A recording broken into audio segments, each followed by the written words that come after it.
আপনাদের নিশ্চয়ই খেয়াল আছে শুধু শুল্ক নিয়ে আলোচনা হচ্ছে। সেটা কি? এটা 35 থেকে কিভাবে আমরা 20-এ কমিয়ে আনতে পারবো, এবং তার জন্য কিছু কিছু প্রকিউরমেন্টের চুক্তি করলেই নাকি আমাদের এটি শেষ হয়ে যাবে। কিন্তু যে এগ্রিমেন্টটা আসলো এটি দেখে আমরা হতভম্ব, আমরা স্তম্ভিত।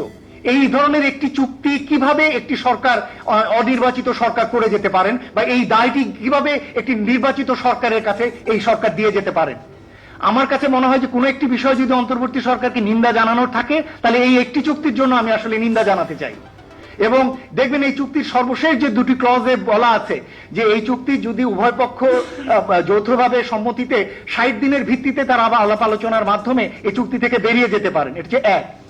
চুক্তিতে বলা আছে উভয় পক্ষ সমস্ত নোটিফিকেশন শেষ করে জানালেই কেবলমাত্র চুক্তির কার্যকারিতা শুরু হবে।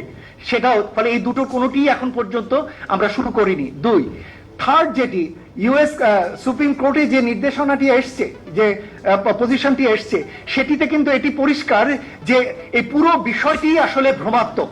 যদিও ওটা শুল্ক সংক্রান্ত বিষয় ছিল, কিন্তু ওটিকে ব্যবহার করে বাংলাদেশের মতো একটি দুর্বল দেশকে যে এরকম একটি বৈষম্যমূলক চুক্তিকে বাধ্য হওয়া, এটিও আসলে ওই চুক্তির অংশ হতে পারে, ওই নির্দেশনার অংশ হতে পারে বলে আমরা মনে করি। সুতরাং আমার মনে হয় যে সরকার এই তিনটি বিষয়ের আলোকে মার্কিন যুক্তরাষ্ট্রের সঙ্গে অ্যামিকেবলি আলোচনা করতে পারেন যে কিভাবে এই সমস্যা থেকে বেরিয়ে আসা যায়, এবং কিভাবে উভয় দেশ এই ধরনের চুক্তি না করে বরঞ্চ দ্বিপক্ষীয় বাণিজ্য চুক্তি করতে পারে, যেটা উভয় দেশের বাণিজ্য স্বার্থ অক্ষুণ্ণ থাকে।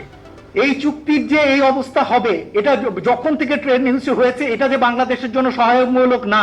ট্যারিফটা, আমি তো বাকিটা জানিই না, এটা তো পরে জেনেছি। শুধু ট্যারিফ পার্টটা নিয়ে আমি বলেছিলাম যে ট্যারিফ পার্টটা নিয়ে এটা ডাব্লিউটিও নীতি বিরোধী।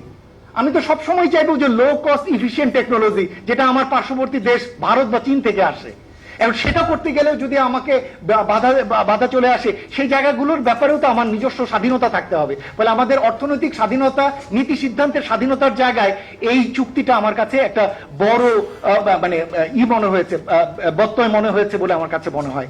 এবং এটা